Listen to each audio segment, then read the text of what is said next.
नमस्कार मित्रांनो, मी पवन आपल्या सर्वांचं स्वागत करतो PM ॲग्रो फार्मवरती।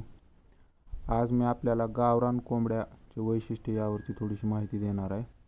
तुम्हाला समोर दिसतच असतील की गावरान कोंबडी कधी पण संध्याकाळच्या वेळी कोंडल्यानंतर ही काठ्यावरती बसते।